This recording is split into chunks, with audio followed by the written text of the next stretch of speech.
दे नहीं रहा ना, जब मैं ऑलरेडी अपने आप को भगवान बोल चुका हूँ, मुझे सब बकवास में क्या इंटरेस्ट है? आप भगवान हो, मैं राइट तो हूँ। आप वो कह रहे हैं कि मैं बाबा से भी ऊपर, मैं ईश्वर हूँ। पांचवा वेद मैं सुनाता हूँ। पांचवा आप वेद बताइए, हमने चारों वेदों को पांचवा पढ़ा, वेद लिख रहा हूँ मैं यहाँ खड़ा चारों हूँ वेद और साइड आपने में। अस्सलाम वालेकुम दोस्तों, उम्मीद है कि आप सब लोग खैरियत से होंगे और ठीक होंगे। आज की वीडियो बहुत ही ज़्यादा इंटरेस्टिंग होने वाली है। आज की वीडियो में आईटी बाबा ने कहा कि मैं खुद भगवान हूँ और मैं पांचवा वेद लेकर आने वाला हूँ। तो आज की वीडियो में जान पाते हैं कि आईटी बाबा ने और क्या कहा है, उसी बारे में डॉक्टर जाकिर नायक का भी खूबसूरत सा लेक्चर देखते हैं। तो वीडियो को स्टार्ट करते हैं। वीडियो को लाइक और चैनल को सब्सक्राइब जरूर करिए। आप एक एंकर हैं, उसके बावजूद भी आपने गीता के श्लोक बोले, रामायण के चौपाई बोले, लेकिन आपके सामने विद्यमान आईटी बाबा जिनमें लगा हुआ है, उन्होंने अभी तक एक श्लोक नहीं बोला, एक भी कई रामायण की चौपाई नहीं बोली। पता है गीता में क्या लिखा हुआ है? बहुत कम पता। कहां पर क्या लिखा हुआ है? हमारे यहाँ कहा गया अदरत गगरी छलकत जाए। अगर पानी गगरी में आधी पानी हो तो छलकता है। उनका कारण मात्र यही है। ये आईटी बाबा हुए, वहां भी उन्होंने पूर्ण ज्ञान प्राप्त नहीं किया, आध्यात्मिक ज्ञान में भी उनको पूर्ण ज्ञान प्राप्त नहीं हुआ। क्यों? क्योंकि गुरु का सानिध्य नहीं कह रहे हैं इनको भी मारेंगे। वेद मूर्ति बुलाएंगे, गुरु का सानिध्य नहीं मिला। वेद में खुद देने वाला वो वेद सिखाएंगे। मतलब हमारे यहाँ कहा गया अभिवादन शीलस्य नित्यम वृद्धोपसे विना चत्वारि तस्य वर्धन्ते आयुर्विद्या यशो। किसने लिखा है? वेद किसने लिखे हैं? वेद किसने लिखा है? श्लोक आप जो बोल रहे हो किसने लिखे? चार वेद है ना, एक श्लोक सुना दीजिए मुझे। नहीं, भगवान ने लिखे, किसने लिखे? सुनिए, सबका वेदों का वेदव्यास जी ने लिखा, यजुर्वेद का याज्ञवल्क्य ऋषि ने लिखा, और यजुर्वेद का प्रथम श्लोक सुना दीजिए, मैं आपको जो कहिएगा सो। या चारों वेद में ऋग्वेद, सामवेद, अरे मैं कोई नहीं सुनाऊंगा, मैंने पहले डिक्लेरेशन कर चुका है। आप बाबा हैं, पांचवा वेद लिख रहा आपको हूँ। आध्यात्मिक पांचवा वेद मैं सुनाता हूँ। आप बताइए, हमने चारों वेदों को पढ़ा, मैं यहाँ खड़ा हूँ और आपने कोई अध्ययन नहीं किया, शास्त्रों का ज्ञान नहीं है, वेदों का ज्ञान नहीं है, एक श्लोक नहीं जानते। आपकी बात को मैं उस तरीके से ले जाता हूं ताकि उसका जवाब मिल सके। ईगो पे बात ना लगे। मैं आपसे ये जानना चाहता हूं, ये इनका कहने का मतलब ये है कि एक रिजीम में डालने के बाद उसकी एक प्रोसेस होती है जिससे कोई एक व्यक्ति कहीं पर पहुंचता है। जैसे आपने आईटी तक पढ़ाई की, तो आपने 10th किया, 12th किया, आप सेलेक्ट। यार मैं सब जवाब दे नहीं रहा ना, जब मैं ऑलरेडी अपने आप को भगवान बोल चुका हूँ, मुझे सब बकवास में क्या इंटरेस्ट है? आप भगवान हो, मैं राइट हूँ। आप वो कह रहे हैं कि मैं बाबा से भी ऊपर, मैं ईश्वर हूँ। हाँ, ये क्यों बुलाया भाई? अब मैं जा रहा हूँ ना। तो एक मिनट बाबा, तो एक मिनट सुनिए। आप अगर धर्म के प्रचारक हैं तो आपको डरने की आवश्यकता क्या है? या तो अपने आप को या तो पाखंडी मान लीजिए और भाग जाइए, सिंपल सी बात है। या तो पाखंडी मान लीजिए और भाग जाइए। ये सुनिए, शांति से बैठिए। आप अगर पाखंडी है तो भाग जाइए, पाखंडी है तो भाग जाइए।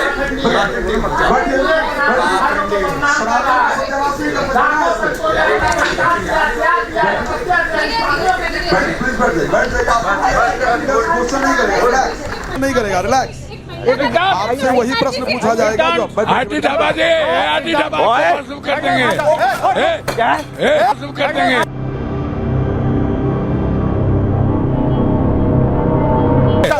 शुरू कर देंगे।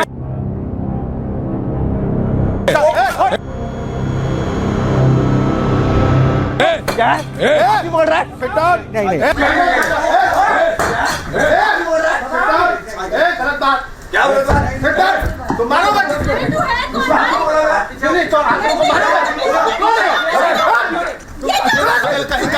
पूरे सनातन धर्म को बदनाम कर रखे हो। पाकिस्तान का एजेंट है ये पाकिस्तान का एजेंट है, पूरा सनातन धर्म को बदनाम कर रहा है। बातें करोगे रोड पर।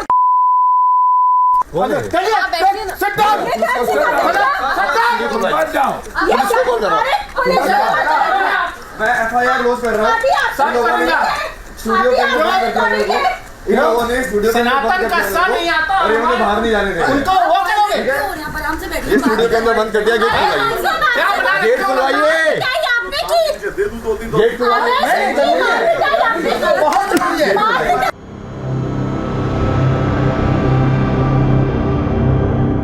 ये पागलपंथी नहीं चलेगी। साधु संतों का सम्मान नहीं करते, साधु संतों का सम्मान नहीं।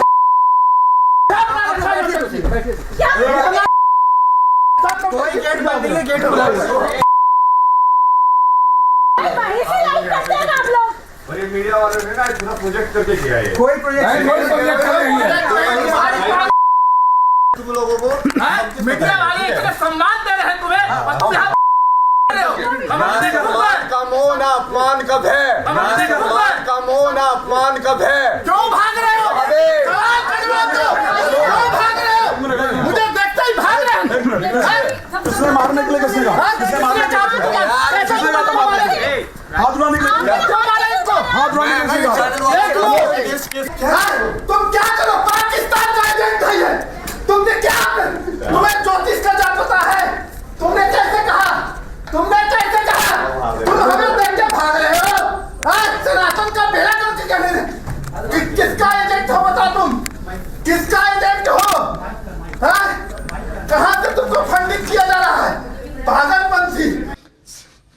एक अक्षर का ज्ञान नहीं है इसको। जो है तत्काल जो है मेडिकल का जरूरत है, इसको ट्रीटमेंट का जरूरत है। पागल है। और मैं धन्यवाद करूंगा, धमकी देके गए सबके खिलाफ एफआईआर कर दूंगा, सबके खिलाफ एफआईआर करूंगा, सबको देख लूंगा, इस प्रकार की धमकी। और मैं धन्यवाद करता हूं आपके चैनल का, कम से कम ऐसे लोगों को बुला करके एक्सपोज करना इंपॉर्टेंट है, नहीं तो युवा क्या है कि समझ नहीं पाएगा और ऐसे लोग निरंतर बढ़ते हुए चले जाएंगे। स्पष्ट कर दूं कि हमारे इस डोर को एक बार दिखा दो, ये जो डोर है स्टूडियो का, इससे मुझे लगता है सैकड़ों बार आप लोग सब आए होंगे।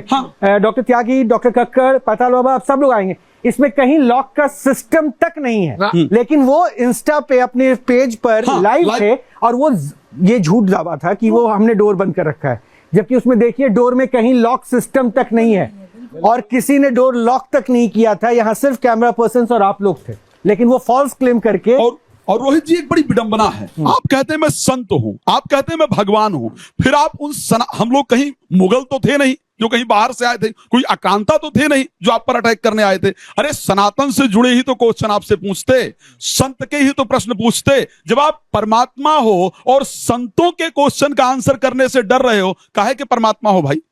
काहे के संत हो? अगर आप संत हो तो संत आपका सम्मान करेगा, संतों के क्वेश्चन से आप डर रहे हो तो फिर आप काहे के? तो ये एकदम से पाखंड है। हम सबसे पहले जानने की कोशिश करेंगे कि हिंदुइज्म में खुदा का तसव्वुर क्या है।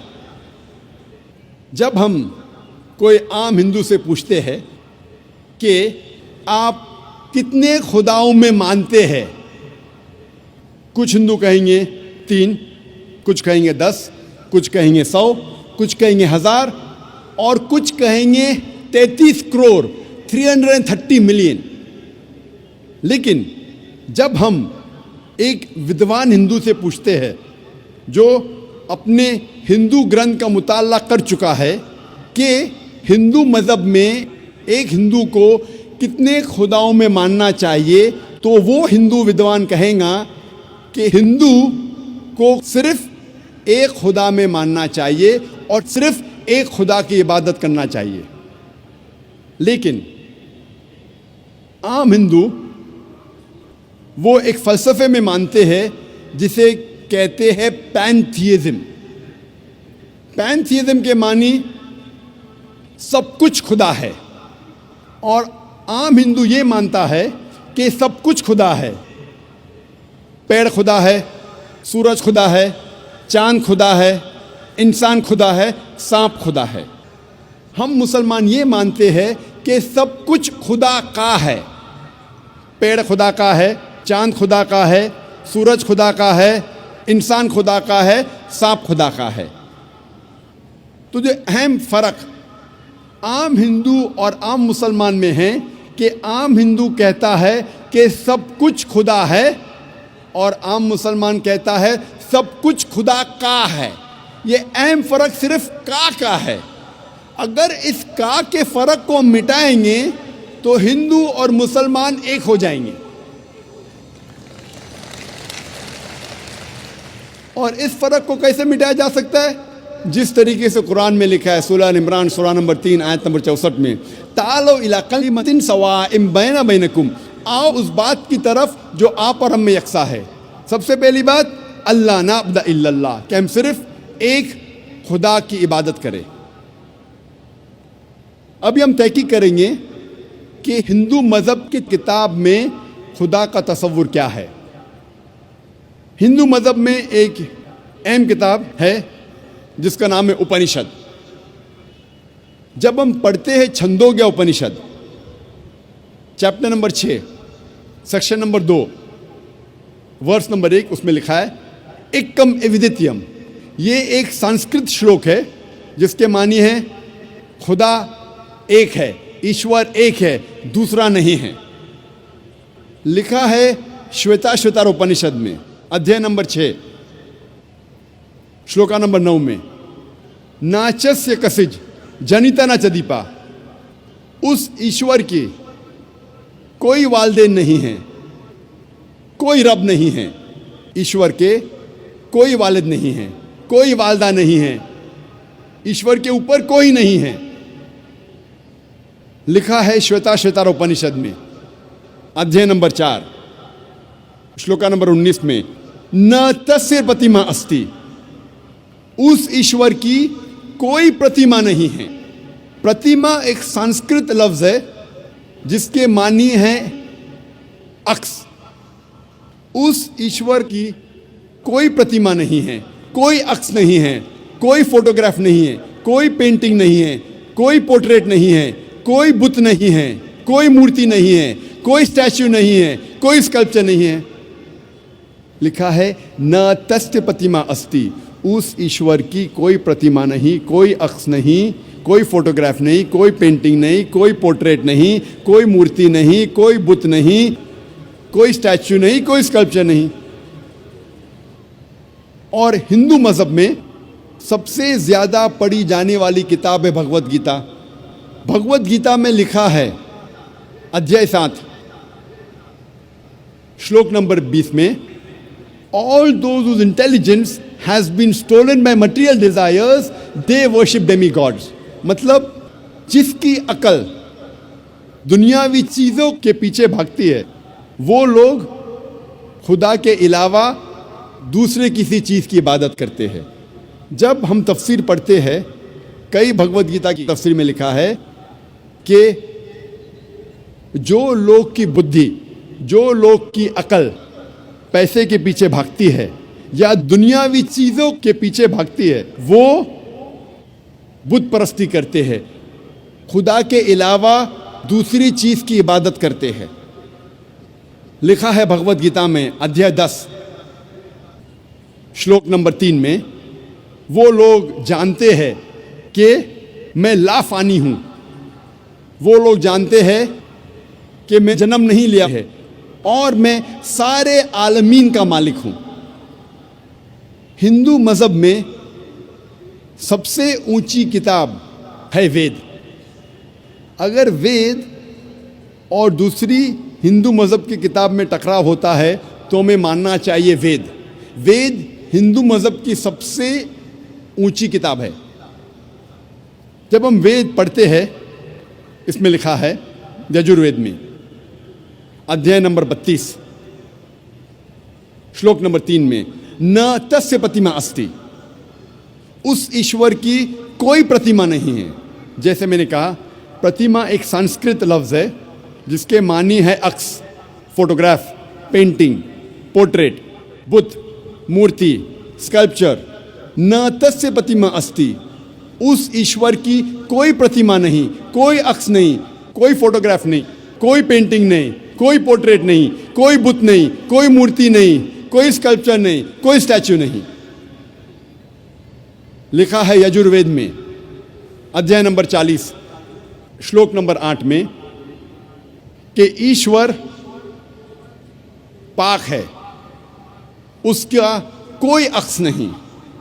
लिखा है यजुर्वेद में अध्याय नंबर 40 श्लोक नंबर 9 में, अंधात्म प्रविशन्ति या असंभूति में उपासते।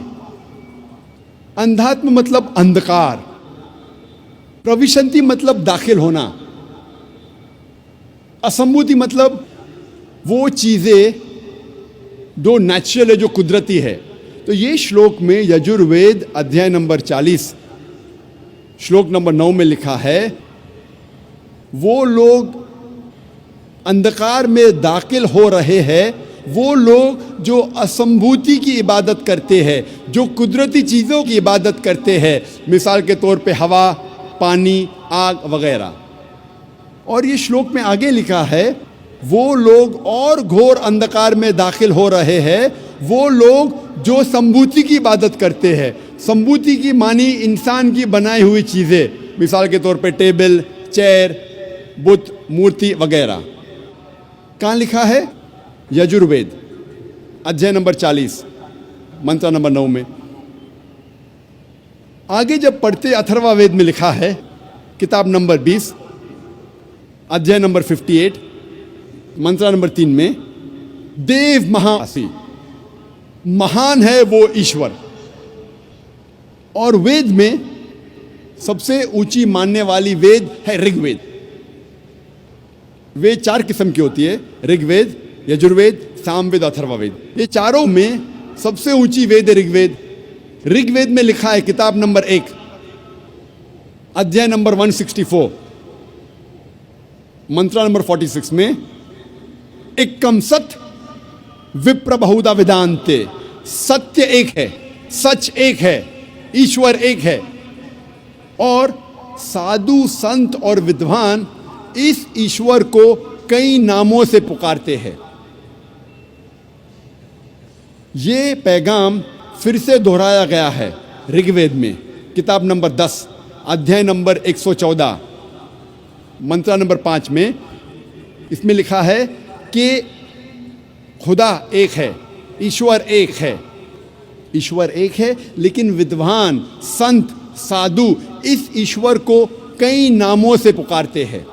और जब हम ऋग्वेद पढ़ते हैं किताब नंबर 2 अध्याय नंबर 1, सिर्फ किताब नंबर 2 अध्याय नंबर 1 में 33 नाम और सिफतें दिए गए हैं इस ईश्वर को। इनमें से एक है ऋग्वेद किताब नंबर 2 में अध्याय नंबर 1 में मंत्र नंबर 3 में, ब्रह्मा। ब्रह्मा कहा जाता है उस ईश्वर को जो बनाने वाला है। जब हम अंग्रेजी में तर्जुमा करते हैं तो इसे कहते हैं क्रिएटर। जब उर्दू या अरबी में तर्जुमा करते इसे कहते हैं खालिक। हम मुसलमानों को कोई एतराज़ नहीं अगर कोई कहता है कि खुदा या ईश्वर खालिक है या क्रिएटर है या बनाने वाला है, लेकिन अगर कोई शख्स कहता है क्या ब्रह्मा खुदा है जो बनाने वाला है, लेकिन उसके 4 सिर है और हर सिर पर क्राउन है, हम मुसलमान इस पे एतराज़ लेते हैं, क्योंकि आप ईश्वर को अक्स दे रहे हैं। और साफ तौर पे लिखा है श्वेता उपनिषद में अध्याय नंबर 4 श्लोका नंबर 19 में, न तस्य प्रतिमा अस्ति, उस ईश्वर की कोई प्रतिमा नहीं, कोई अक्स नहीं, कोई फोटोग्राफ नहीं, कोई पेंटिंग नहीं, कोई पोर्ट्रेट नहीं, कोई मूर्ति नहीं, कोई बुत नहीं, कोई स्टैच्यू नहीं, कोई स्कल्पचर नहीं। एक और सिफत या नाम ऋग्वेद किताब नंबर 2 अध्याय नंबर 1 मंत्र नंबर 3 में दिया गया है, वो है विष्णु। विष्णु कहते हैं पालने वाले ईश्वर को। अगर अंग्रेजी में तर्जुमा करते तो हो जाता है सस्टेनर, चेरिशर। उसको अरबी या उर्दू में तर्जुमा करते हो जाता है रब। हम मुसलमानों को कोई एतराज़ नहीं अगर कोई कहता है कि खुदा या ईश्वर रब है, सस्टेनर है, चेरिशर है, पालने वाला है। लेकिन अगर कोई शख्स ये कहता है कि विष्णु पालने वाला खुदा है, पालने वाला ईश्वर है, और उस ईश्वर के 4 हाथ है जैसे इंसानों जैसे, और एक हाथ में चक्रा है और दूसरे हाथ में कौंच है, और वो पानी पे जा रहा है सांपों पे बैठकर, या हवा में उड़ रहा है एक परिंदा जिसका नाम है गरुड़ा पर, हम मुसलमान इस पर एतराज़ करते हैं क्योंकि आप खुदा को अक्स दे रहे हैं। और आप यजुर्वेद अध्याय नंबर 32 मंत्र नंबर 3 के खिलाफ जा रहे हैं जिसमें लिखा है न तस्य प्रतिमा अस्ति, उस ईश्वर की कोई प्रतिमा नहीं, कोई अक्स नहीं, कोई फोटोग्राफ नहीं, कोई पोर्ट्रेट नहीं, कोई पेंटिंग नहीं, कोई बुत नहीं, कोई मूर्ति नहीं, कोई स्कल्पचर नहीं, कोई स्टैच्यू नहीं। जब हम ऋग्वेद पढ़ते हैं, ऋग्वेद में लिखा है किताब नंबर 8 में, अध्याय नंबर 1, मंत्रा नंबर 1 में, मां चिदन यदि संसद, इबादत सिर्फ वो एक ईश्वर की करो, सिर्फ उसकी प्रशंसा करो। लिखा है ऋग्वेद में किताब नंबर 6, अध्याय नंबर 45, मंत्र नंबर 16 में, या एक मुश्ती ही, प्रशंसा सिर्फ वो एक खुदा की करो, सिर्फ उसकी इबादत करो। और हिंदू मजहब में जो ब्रह्मा सूत्र है, जो हिंदू मजहब का कलमा है, वो है एकम ब्रह्म द्योत्या नास्ते, नैना नास्ते किंचन, भगवान एक ही है, दूसरा नहीं है, नहीं है, नहीं है, जरा भी नहीं है। There is only one God, not a second one, not at all, not at all, not in the least bit. जब हम हिंदू मजहब की किताबों का मुताला करते हैं, हमें पता लगता है कि हिंदू मजहब में लिखा है कि एक ही ईश्वर, एक ही खुदा की इबादत करो, जिसकी कोई प्रतिमा नहीं, जिसका कोई अक्स नहीं, जिसका कोई फोटोग्राफ नहीं, कोई पेंटिंग नहीं, कोई पोर्ट्रेट नहीं, कोई बुत नहीं, कोई मूर्ति नहीं, कोई स्टैच्यू नहीं, कोई स्कल्पचर नहीं।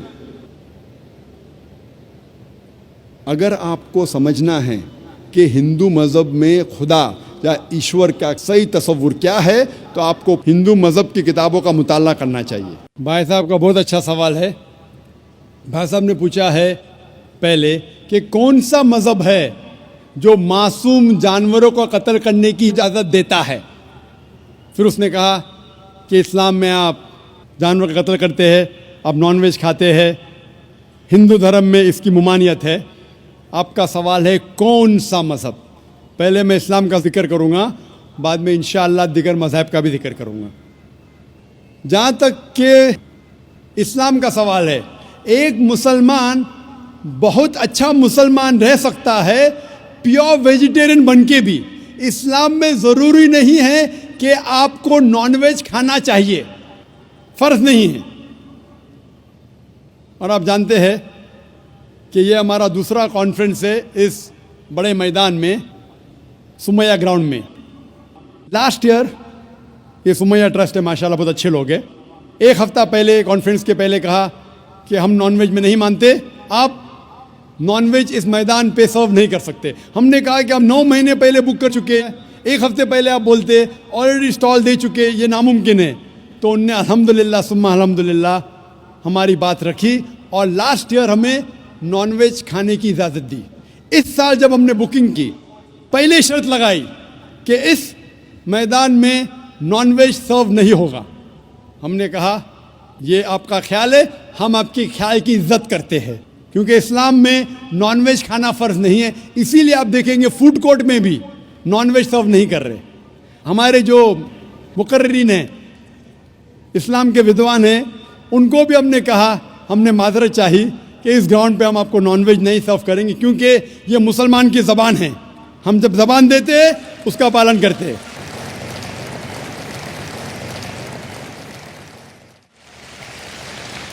आपका सवाल, जैसे मैंने कहा कि मुसलमान को नॉनवेज खाना फ़र्ज नहीं है, लेकिन क्योंकि अल्लाह सुब्हाना व तआला ने हमें इजाज़त दी है। कुरान मजीद में लिखा है सूरह माइदा सूरा नंबर 5 आयत नंबर 1 में कि वो जानवर जो आपके लिए हलाल है, 4 पाँव के, जो आपके लिए हलाल है, उसको आप खा सकते हैं। लिखा है सूरह नहल में सूरा नंबर 16 आयत नंबर 5 में भी कि वो जानवर जो आपके लिए हलाल है उसका गोश्त आप खा सकते हैं। ये लिखा है सूरह मोमिनून में सूरा नंबर 23 आयत नंबर 18 में भी। कई जगह लिखा है कि आप हलाल जानवर का गोश्त खा सकते हैं। जब कुरान मजीद में हमारे खालिक, हमारा रब, हमारा अल्लाह सुब्हाना व तआला परमिशन देता है तो हम क्यों ना खाएं। आज की साइंस ये कहती है कि वेजिटेबल्स में टोटल प्रोटीन नहीं है। हमारा जो जिस्म है, इंसानी जिस्म, इसके अंदर 8 अमाइनो एसिड्स नहीं बनते। 8 अमाइनो एसिड्स बाहर के फूड, बाहर के खाने में आना ज़रूरी है। कोई भी वेजिटेबल दुनिया में नहीं है जिसमें सारे 8 अमाइनो एसिड मौजूद है। लेकिन नॉनवेज फूड में अल्हम्दुलिल्लाह सुम्मा अल्हम्दुलिल्लाह कई नॉनवेज फूड में सारे अमाइनो एसिड जो जिस्म नहीं पैदा करता है, इसे कहते इसेंशियल अमाइनो एसिड मौजूद है। इसे कहते हैं टोटल प्रोटीन। आज की साइंस ये कहती है कि nonveg food is nutritious, it is full of protein.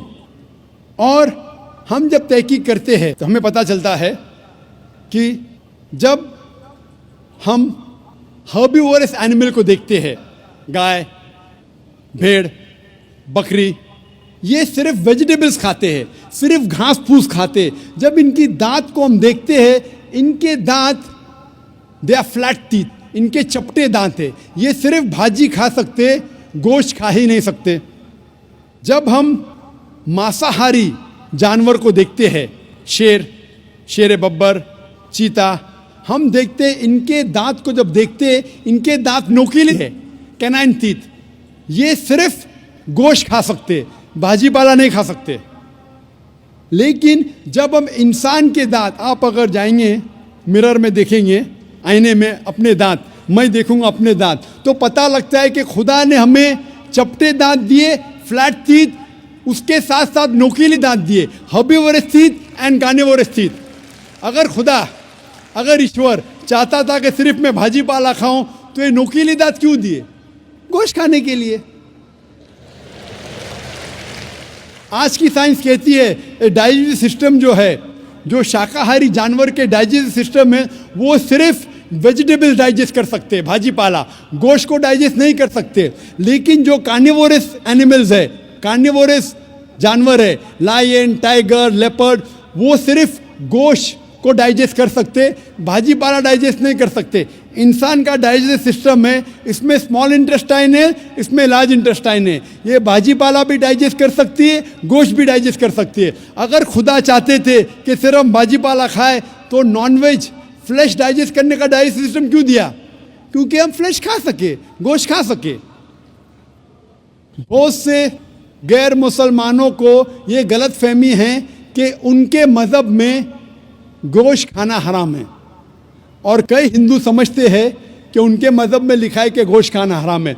और आपने कहा कि हमारे धर्म में गोश्त खाना हराम है। भाई साहब, आपको आपके धर्म का इल्म कम है, इसीलिए मैं कहता हूँ कि हिंदुइज्म जानने के लिए हिंदू की तरफ मत देखिए, हिंदू ग्रंथ का मुताला कीजिए। जब आप हिंदू ग्रंथ का मुताला करते हैं, लिखा है मनुस्मृति में चैप्टर नंबर 5 श्लोक नंबर 30 में, उसमें लिखा है कि ईश्वर ने कुछ जानवर बनाए खाने के लिए और कुछ जानवर को खा जाने के लिए। God has created some animals to eat and some to be eaten. अगर आप उस जानवर को खाते हैं जिन जानवर को खुदा ने बनाया है खा जाने के लिए, तो आप गुनाह नहीं कर रहे। If you are eating the animals who God has created to be eaten, you are not doing a sin. आगे जब पढ़ते लिखा है मनुस्मृति में चैप्टर नंबर 5 में, अध्याय नंबर 5 में, मंत्र नंबर 40 में, कि खुदा ने कुछ जानवर बनाए हैं कुर्बानी के लिए। अगर आप कुर्बानी में जानवर का कत्ल करते हैं तो आप गुनाह नहीं करते। आगे लिखा है मनुस्मृति में चैप्टर नंबर 5 मंत्र नंबर 41 में कि जानवर का कत्ल करना, जो जानवर खाने के लिए बनाए गए हैं, वो गुनाह नहीं है। इसी तरीके से कई जगह वेद में लिखा है कि ऋषि गोश्त खाते थे, जानवर को खाते थे। वक्त नहीं है डिटेल में बात करने का, लेकिन अगर आप महाभारत पढ़ेंगे अनुशासन पर्व चैप्टर नंबर 88, इसके अंदर युधिष्ठिर जो पांडव का एक भाई था, वो पूछता है भीष्म से कि हम यज्ञ में, पूजा में क्या खाना दे भगवान को, ईश्वर को, ताकि हमारे पुरखों को संतुष्ट मिले। तो भीष्म कहता है युधिष्ठिर से कि आप यज्ञ में अगर भाजी पाला देंगे तो हमारे बाप दादा 1 महीने के लिए खुश रहेंगे। अगर आप मच्छी देंगे 2 महीने के लिए, अगर आप खरगोश देंगे 3 महीने के लिए, अगर गोश्त देंगे तो 4 महीने के लिए, अगर आप बेकन देंगे तो 5 महीने के लिए, अगर परिंदे का गोश्त देंगे तो 6 महीने के लिए, अगर हिरन का गोश्त देंगे तो 7 महीने के लिए, पूरा मेन्यू है माशाल्लाह, बड़ा मेन्यू है। उसके आगे लिखा है अगर आप गाय देंगे तो पूरे 1 साल के लिए हमारे बाप दादा संतुष्ट रहेंगे, और अगर गेंडा राइनोसरस देंगे तो 20 साल के लिए हमारे बाप दादा खुश रहेंगे। पूरा मेन्यू है। क्या चाहते हैं बोलो? मच्छी, खरगोश, क्या चाहते हैं बोलो? ये आपके ग्रंथ में लिखा है, मेरे ग्रंथ में नहीं। हमारे ग्रंथ में सब चीज खाने की इजाजत नहीं, सिर्फ वो चीज जो हमारे लिए हलाल है। इसी तरीके से बाइबल में भी लिखा है आप गोश्त खा सकते। अक्सर धर्म की किताबों में लिखा है कि आप गोश्त खा सकते हैं। आप मेरा अगर एक डिबेट देखेंगे जिसका मौजू था is eating non vegetarian food permitted और prohibited for a human being, क्या इंसान के लिए गोश्त खाना हलाल है या हराम है? और मैंने डिबेट किया था एक जैन के साथ जिसका नाम था रश्मिबाई झवेरी। वो इंडियन वेजिटेरियन कांग्रेस का सदर था, प्रेसिडेंट था। वो दुनिया भर घूमता है बताने के लिए कि नॉनवेज हराम है, और उसने मुझे चैलेंज किया। मैंने कहा भाई आपस में बैठ के बात करेंगे। नहीं, पब्लिक में चैलेंज किया, डिबेट करेंगे। मैंने कहा अच्छा आ बेल मुझे मार। तो मैंने कहा ठीक है भाई, पब्लिक में। बोला मैं लोग को लेके आऊँगा। मैं बोला लेके आओ। तो पाटकर हॉल के अंदर 1998 में तकरीबन 10 साल पहले डिबेट किया। वो देखेंगे, सारी डिटेल्स है। लेकिन हिंदू मज़हब की किताब में ये लिखने के बाद कि गोश्त खा सकते, फिर भी कुछ हिंदू शाकाहारी क्यों हैं, वेजिटेरियन क्यों है? क्योंकि वो मुतासिर हो रहे थे बाकी फ़लसफ़े के साथ जिसमें कहा गया है नॉन वायलेंस। और कुछ जैन मानते कि ईटिंग नॉन वेज इज़ हराम, इज़ प्रोहिबिटेड। और हम जब पूछते क्यों जानवर का गोश्त खाना हराम है, तो वो कहते हैं कि घास और भाजी पाला के अंदर ज़िंदगी नहीं है, जानवरों में ज़िंदगी है। जब आप कोई ज़िंदगी लेते हैं, किसी का कत्ल करते हराम है। आज साइंस तरक्की करने के बाद पता चलता है कि वेजिटेबल्स में भी जान है, भाजी पाला में भी जान है। तो वो ज़रा अपनी फिलॉसफी को तब्दील करते। ठीक है, हम जानते हैं कि वेजिटेबल्स में जान है, लेकिन वेजिटेबल्स डोंट फील पेन, वो दर्द को महसूस नहीं करते। जानवर दर्द को महसूस करते, इसीलिए वेजिटेबल्स खाना गुनाह नहीं है, जानवर को खाना गुनाह है। अभी साइंस तरक्की करने के बाद हमें पता लगता है कि वेजिटेबल्स को भी दर्द होता है, लेकिन ये दर्द इंसान को सुनाई नहीं देता। वेजिटेबल्स भी अफसोस करते हैं, वेजिटेबल्स भी रोते हैं, लेकिन हमें सुनाई नहीं देता। तो अभी उनका फ़लसफ़ा बदल गया। वो कहते हैं अच्छा ठीक है, हम मानते हैं कि वेजिटेबल्स में जान है, वेजिटेबल्स को दर्द महसूस होता है, लेकिन वेजिटेबल के पास तकरीबन 3 सेंसेस है, जानवर के पास 5 सेंसेस है। इसीलिए जानवरों की जान लेना बड़ा गुनाह है बनिस्बत वेजिटेबल्स की। मैं कहता हूँ सिर्फ डिबेट के तौर पे, argument, for sake of argument, मैं आपकी बात मानता हूँ। क्या वेजिटेबल्स के 3 सेंसेस है और जानवर के 5 सेंसेस है। मैं उस शख्स से सवाल करता हूँ कि मान लो आपका छोटा भाई गूंगा और बहरा पैदा होता है, वो सुन नहीं सकता है, बोल नहीं सकता। जब वो बड़ा होता है तो एक इंसान आपके छोटे भाई का कत्ल करता है, क्या आप जाके जज से कहेंगे मी लॉर्ड इस कातिल को कम सजा दो क्योंकि मेरे भाई के पास 2 सेंसेस कम थे, वो सुन भी नहीं सकता था और बोल भी नहीं सकता था? आप उल्टा कहेंगे मी लॉर्ड जज इस कातिल को डबल पनिशमेंट दो, डबल सजा दो, वो तो मेरा भाई मासूम था, बेचारा सुन भी नहीं सकता था और बोल भी नहीं सकता था। इस्लाम में 2 सेंसेस कम या ज़्यादा के वजह से कोई खाना हराम या हलाल नहीं होता है। जो चीज़ आपके लिए तैयब है वो आप खा सकते हैं।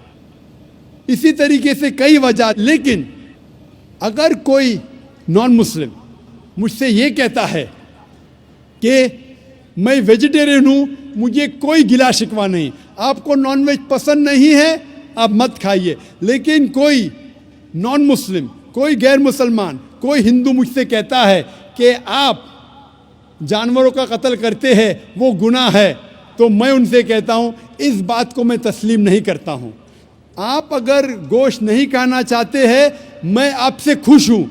अगर हिंदुस्तान में सब गैर मुस्लिम गोश्त खाने लगेंगे तो गोश्त का भाव बढ़ जाएगा। तो मुझे कोई गिला शिकवा नहीं अगर गैर मुस्लिम गोश्त नहीं खाते, लेकिन अगर मुझसे कहते हैं कि गोश्त खाना गुनाह है तो मैं ये जवाब देता हूँ। अभी आपको संतुष्ट हो चुका होगा कि साइंस के मुताबिक, आपके मज़हब की किताब के मुताबिक, कुरान के मुताबिक गोश्त खाने की इजाज़त है सारे इंसान को। भाई साहब ने सवाल किया है, अल्हम्दुलिल्लाह उसने इस्लाम कबूल किया, अल्लाह सुब्हानहू व तआला इसको जज़ाए खैर दे और इसके जद्दोजहद को कबूल फरमाए। इनका सवाल है कि जो शैतान है वो क्या इस्लाम के अलावा हिंदू धर्म में है और उसका क्या नाम है। दूसरा सवाल है क्या कलयुग आ चुका है। तीसरा सवाल है क्या हम श्री कृष्ण श्री राम को पैगंबर मान सकते हैं। और चौथा सवाल है कल के अवतार के बारे में। पहला सवाल कि शैतान का क्या नाम है, तो शैतान का सदर है, उसका नाम कुरान मजीद में इब्लीस है। लेकिन कुरान मजीद में कहा गया है सूरह नास में कि वो लोग जो दिल में वसवसा डालते हैं आपके दिल में और फिर हट जाते हैं, वो इंसान में से और जिन में से है। शैतान कुरान मजीद के मुताबिक इंसानों में से भी शैतान है और जिन में से भी। इंसान और शैतान दोनों को फ्री विल दिया गया है। हम चाहे तो अल्लाह की बात मान सकते हैं, चाहे तो नहीं मान सकते। जो लोग को फ्री विल देने के बाद जो अल्लाह सुब्हानहू व तआला की बात मानते हैं वो फरिश्ते के ऊपर हो जाते हैं। जो अल्लाह सुब्हानहू व तआला के खिलाफ जाते हैं उसे कहते हैं शैतान। तो शैतान इंसानों में से भी है और जिन में से भी है। और इसका जिक्र दिगर मज़हब की किताब में भी है। शैतान डेविल बोलो, अंग्रेज़ी में डेविल कहते हैं, बाइबल में उसका नाम है डेविल। उस तरीके से हिंदू मज़हब बाकी मज़हब की किताब में भी लिखा है शैतान, और पारसी किताब में अहरमान। तो हर मज़हब में there is an evil force, उसे शैतान कहो, डेविल कहो, इब्लीस कहो। आपका दूसरा सवाल है जो कलयुग, ये कलयुग आ चुका है। आपका तीसरा सवाल कि हम श्री कृष्ण श्री राम को पैगंबर मान सकते हैं क्या नहीं। मोहम्मद सल्लल्लाहु अलैहि वसल्लम फरमाते हैं, सही हदीस है मिशकात अल-मसाबी की जिल्द नंबर 3 में, हदीस नंबर 5373 में, जिसका जिक्र आता है अहमद इब्न हंबल में जिल्द नंबर 5 में, सफ़ा नंबर 265 और 266 में। अल्लाह के रसूल फरमाते हैं कि अल्लाह सुब्हानहू व तआला ने इस ज़मीन पे 1,24,000 पैगंबर भेजे हैं, लेकिन नाम से कुरान मजीद में सिर्फ 25 का जिक्र है। आदम अलैहिस्सलाम, नूह अलैहिस्सलाम, इब्राहिम अलैहिस्सलाम, मूसा अलैहिस्सलाम, ईसा अलैहिस्सलाम, मोहम्मद सल्लल्लाहु अलैहि वसल्लम, नाम से 25।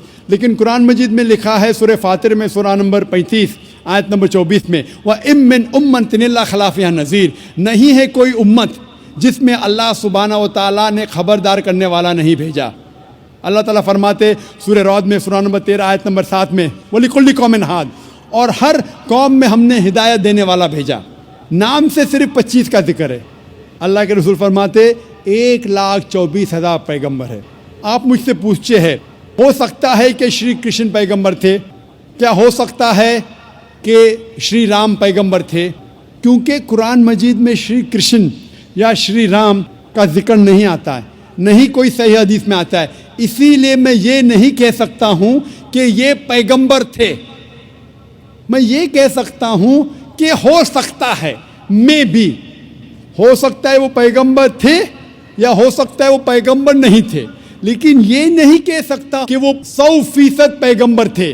कुछ लोग कहते हैं राम अलैहिस्सलाम, ये गलत है, ये कहना गलत है। तो श्री कृष्ण श्री राम हो सकता है पैगंबर थे, हो सकता है नहीं थे, लेकिन अगर वो पैगंबर थे, जितने भी पैगंबर मोहम्मद सल्लल्लाहु अलैहि वसल्लम के पहले आए वो सिर्फ अपने लोगों के लिए भेजे गए थे, अपनी कौम के लिए, और उनका पैगाम महदूद था एक वक्त के लिए। इसीलिए आज आप चाहे इंडिया में जी रहे हैं या अमेरिका में या यूके में या सऊदी अरेबिया में, आज आखिरी पैगंबर जो कुरान में लिखा है सूरह अंबिया में सूरह नंबर 21 आयत नंबर 107 में, वमा अरसलना का इल्ला रहमतुल आलमीन, हमने मोहम्मद सल्लल्लाहु अलैहि वसल्लम को नहीं भेजा लेकिन सिर्फ रहमत बना के सारे आलमीन के लिए, सारे इंसानियत के लिए, सारे जहां के लिए। क्योंकि मोहम्मद सल्लल्लाहु अलैहि वसल्लम आखिरी पैगंबर थे, वो सिर्फ मुसलमान या अरबों के लिए नहीं भेजे गए थे, वो सारी इंसानियत के लिए भेजे गए थे। तो आज चाहे आप हिंदुस्तान में रह रहे हैं या यूएसए में या यूके में या सिंगापुर में या सऊदी में, आपको मानना चाहिए आखिरी पैगंबर मोहम्मद सल्लल्लाहु अलैहि वसल्लम में। और ये लिखा है हिंदू मज़हब की किताब में भी। जिस तरीके से आपने कहा कल के अवतार के बारे में, इसके ऊपर तकरीर दी थी मैंने लास्ट सैटरडे, एक हफ़्ता पहले 15 तारीख को इसी स्टेज पे एक हफ़्ते पहले मैं तकरीर किया था। मोहम्मद सल्लल्लाहु अलैहि वसल्लम का जिक्र मुख्तलिफ मजहबी किताबों में, और उसमें मैंने कल के अवतार का भी जिक्र किया था। लिखा है कल की पुराना में चैप्टर नंबर 2 में वर्ष नंबर 4, 5, 7, 11 और 15 में कि कल की अवतार आएंगे, ये भविष्यवाणी है। उसके वालिद का नाम है विष्णु यास, तर्जुमा करते हो जाता है अल्लाह का बंदा अब्दुल्ला। उसके वालदा का नाम है सुमति, तर्जुमा होता है अमन रखने वाली औरत, जिसका तर्जुमा होता है आमिना। कहा गया है कि वो पैदा होंगे संभाला में, अमन की जगह, तर्जुमा है मक्का। वो पैदा होंगे उस संभाला देश के सदर के घर में। हम जानते हैं मोहम्मद सल्लल्लाहु अलैहि वसल्लम कुरैश खानदान में पैदा हुए। इस तरीके से डिटेल में मैंने जिक्र किया था एक हफ्ते पहले कल की अवतार। ये कल की अवतार है आखिरी पैगंबर मोहम्मद सल्लल्लाहु अलैहि वसल्लम। आप ये बात अपने वालिद से कह सकते, और इंशाअल्लाह हम दुआ करेंगे कि आपके वालिद को भी हिदायत मिले। तो दोस्तों ये रही हमारी आज की वीडियो। उम्मीद है कि आप लोगों को पसंद आई होगी और देखने के लिए कुछ मिला होगा। IT बाबा की बातें भी आपने सुनी होंगी और डॉक्टर जाकिर नाइक साहब की बातें भी आपने सुनी। IT बाबा ने तो कहा था बिल्कुल मैं भगवान हूँ, मैं पांचवा वेद लेकर आने वाला हूँ।